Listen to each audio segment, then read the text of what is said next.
Hi, everybody. Welcome to today's Transformation Talk. I'm here today with Lori Portka, who is an incredible artist who spreads love and happiness through her art. Thank you so much for being here today, Lori.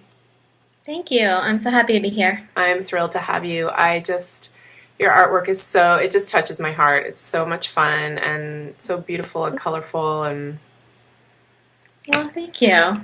um, I want to dive right in and ask you about your journey to being an artist because you were a teacher for a long Mhm. time, I was. and on your website you say that you stopped doing art in the 10th grade. I did at some point in high school. Okay, Yeah. okay. So take us through a little bit of the journey into finding art again, and then yeah, just take us through that journey. Okay, sure. Yeah, I was working as a teacher and then a counselor for a while, and I started to read the book The Artist's Way. And in that book, I learned about being a shadow artist, which is when you're surrounded by people who make art, but you're not making any art yourself. And so that just resonated with me so much because I was married to an artist who was creating art every day. And most of my friends were artists, and I was always going to art shows, and I was kind of collecting art, and yet I wasn't making any myself. And so I started to work through some of the exercises in that book, and I was just sort of dabbling in art a little bit. I remember I painted the top of a stool, and it was all animals, little animals, mostly at first, in really bright colors. So that was kind of how I started. And then, do you want me to? Yeah, tell us what Yeah. happened with your marriage. Okay. So then what happened was my husband decided that he wanted a divorce, which was, when I look back, I can see signs now, of course, because it's years later. But at the time, I was completely blown away by it. He was actually reading a book, The Power of Now by Eckhart Tolle. And we were sitting in bed. It was late at night, and we were both sitting there reading. And he closed the book and started to cry. And I thought he was having a spiritual awakening.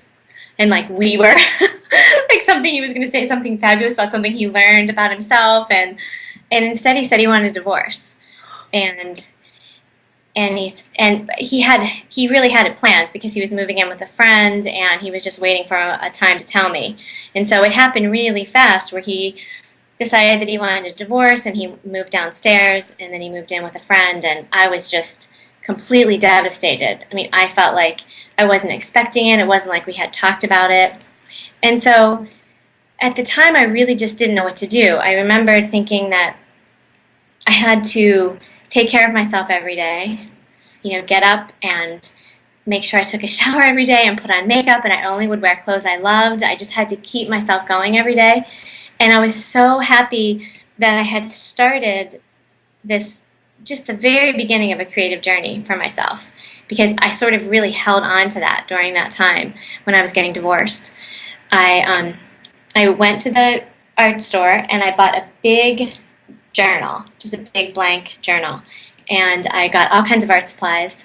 And what I started doing, I don't really know where I got this idea, but what I started doing was just trying to get in touch with how I was feeling as I was going through all of the grief. So I would take a sheet of paper, and on the back, I would write, I intend to understand why I'm feeling so angry, or I intend to release this anger, or the sorrow, whatever I was feeling in that moment. And then I would just turn the page to the front, and I would just start to create using, whatever I had in front of me. That was so healing. I did some of the saddest artwork. I actually still have that notebook. But it was very healing. I just got to sort of pour my heart and all of my pain out on the pages. And at the same time, I was seeing a therapist, and I brought in the notebook with me there, too. So it was very, very healing for me. Wow. It was so good. Wow. So you just listened to your instincts and that led you to that kind of healing creative work. It really did. It did. And then as I was healing through it, the artwork got a lot brighter and, you know, and happier. And I felt like I really connected with my, I want to say soul, like my truest space of myself. I really connected with that through all the art that I was doing. Wow. But the art that I did as part of my healing isn't anything that I would ever sell or I would put in my Etsy shop. I mean, that was very private. I actually don't even think I've shown my husband now any of that artwork. But at the same time that I was doing that sort of healing artwork, I was also doing other artwork I was building a collection of artwork, and I started to do art shows and things like that. Just way at the very beginning. Wow. Okay, so what did that look like? As you had your emotional journey happening, and then next to that, was there this inkling that you could maybe do this for a living? There was this really strong feeling that I wanted to do it for a living. That I really wanted to. And I had enough faith that if I was called to do it, there must be a reason for that. But I was so scared. So I just took baby steps. I signed up for art shows, and they were a disaster. That was horrible. I did not do well. I don't do art shows anymore. But I started to do things like that. There was a cooperative, an artist co-op near my house, and I went and juried there, and I got in, and much to my amazement, because I was very nervous. But I got in, so I just sort of, and then I made an online shop, but it was very slow, because I think it took probably, it was a solid 2 years of grieving the end of my marriage. I took a nap every day. I wasn't trying to build my art career during that time. I was, so it wasn't until really after that, until I was feeling much better, that I was able to, start to take little steps toward it. It's kind of funny when I think about it now. I'm kind of surprised at myself how I did that, So. Yeah. Well, it just sounds like you really listened to yourself. Like the fact that you took a nap every day and you were doing your art. Mm-hmm. That's yeah. Talk about connecting to your inner wisdom. Yeah. Wow. So okay, I have like 3 thoughts in my head at the same moment. I'll try and choose one. What would you say to someone, maybe someone like me, someone who is maybe going through an emotional time or maybe not, but just really wants to find that creative art outlet in art? Mm-hmm. What kind of advice would you give in that case if they're not doing it, like something's holding them back? Well, I think what really worked for me was to not think at all at the beginning about how I could make money off of art. Mm-hmm. Because as soon as I started thinking about that, then I got really nervous and I felt like I wasn't good enough. It was back to being in high school and comparing myself with other artists and thinking I wasn't as good as they are. And it just sort of shut me down. But also, what I've learned from, and maybe I knew this at the very beginning, but I really feel this now, that the thing that works the best for me is when I take a moment before I'm ready to create something, if I have all my art materials out in front of me, and I just really just meditate for a few minutes. I just close my eyes and give thanks and try to feel a presence of something that's bigger than me. Because I believe that the creativity is flowing through me and out. And over the years, I've learned to really trust that that's what happens. Someone said to me the other day that Elizabeth Gilbert said that back in time, artists used to say that they had a genius. They had one on another plane that would help them. And over the years, we turned that into I am a genius. And we think of artists and writers, people like that, as geniuses. And she was saying we should go back to the time when we said I had a genius. So that's kind of what I think to do. So that's what I would recommend to someone, would be to think of just opening yourself up to something coming through you and out, and not think about how you can make money on that. Just allow yourself to experiment with all different types of media and supplies and have fun with it.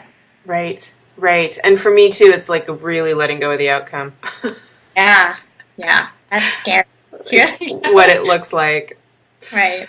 Um, okay, I'm so curious about how your 100 Thank Yous project started, and can you tell us a little bit about sort of your inspiration for that and what that project looked like in its entirety? Sure. I'm so happy that I did it because it was definitely, I'm changed from it, for sure. But I had heard about an Australian photographer, Haley Bartholomew, who did a gratitude project where she was feeling depressed and just like she wasn't really connecting with her life and her family and kids.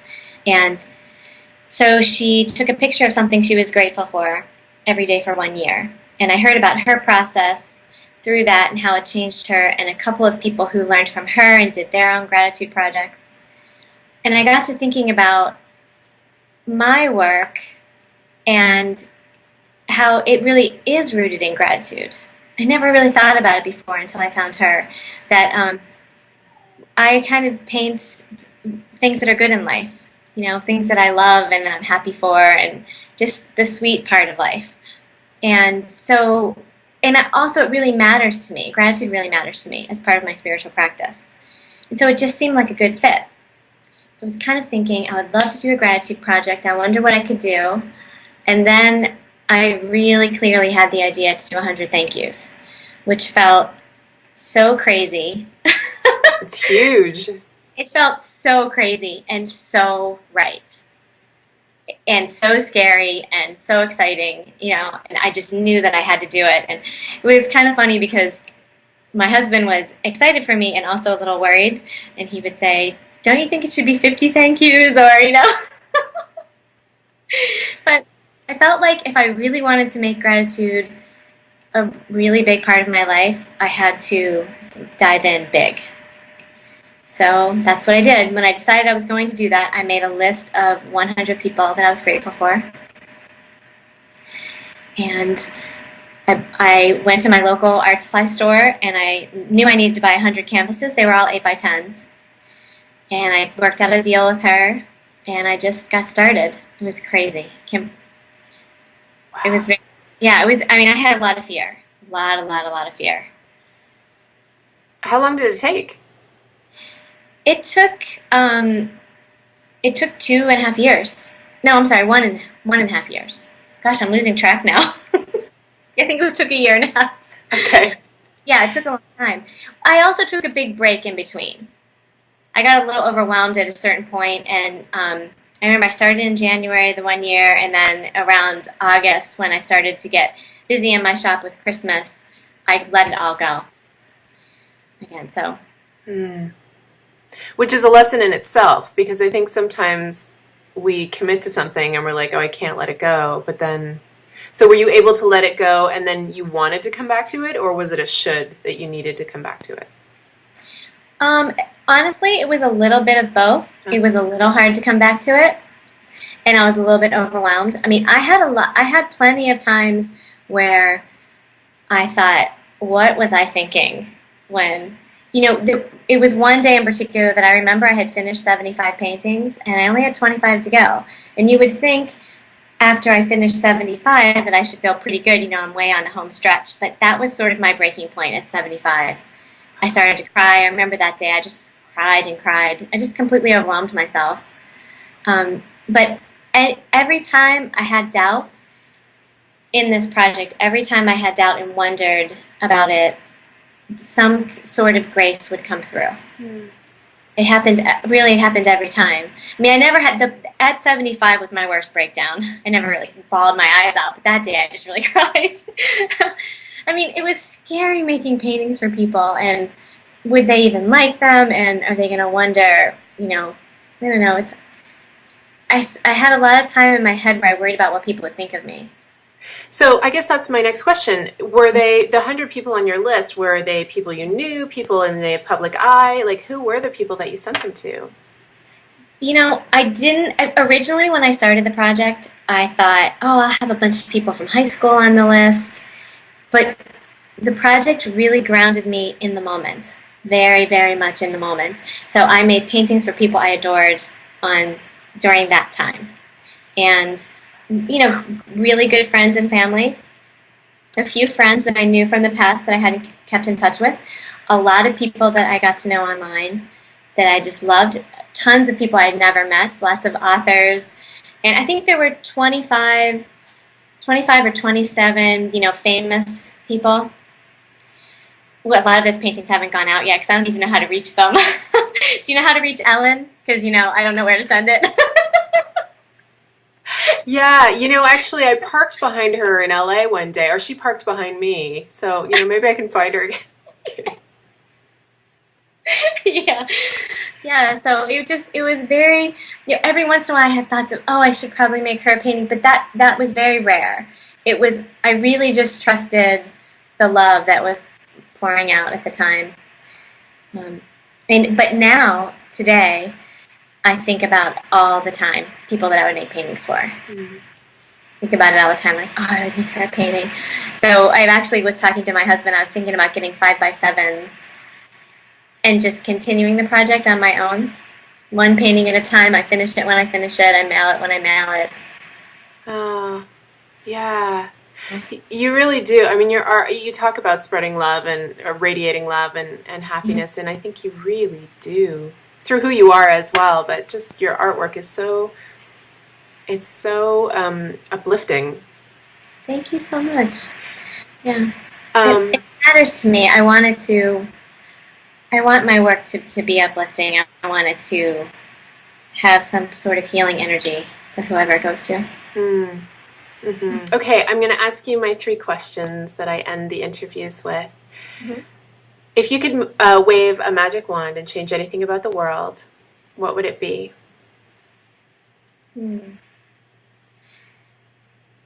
I wished that we could all see each other as one, that we're all one being here.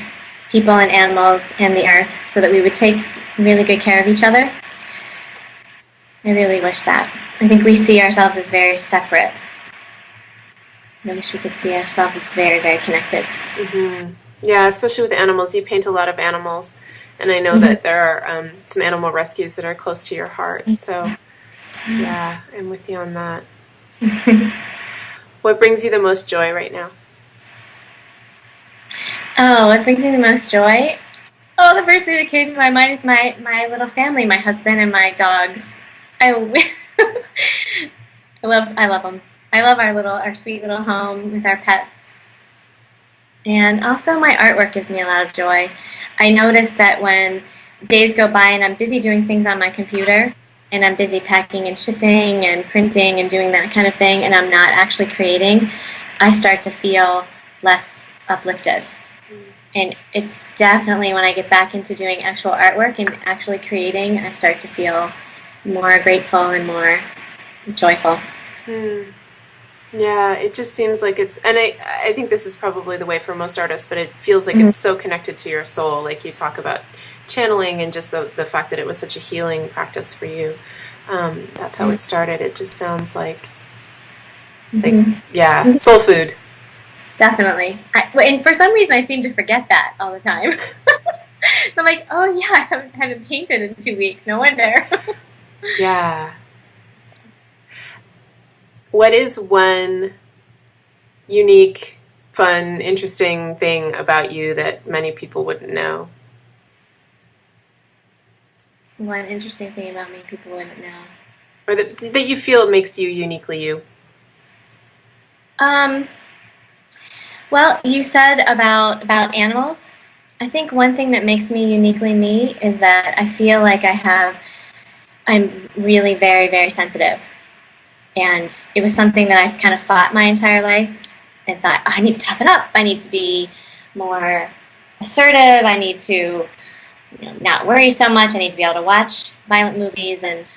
But really, I can't even watch the Humane Society commercials because they hurt me. I feel the pain, of it.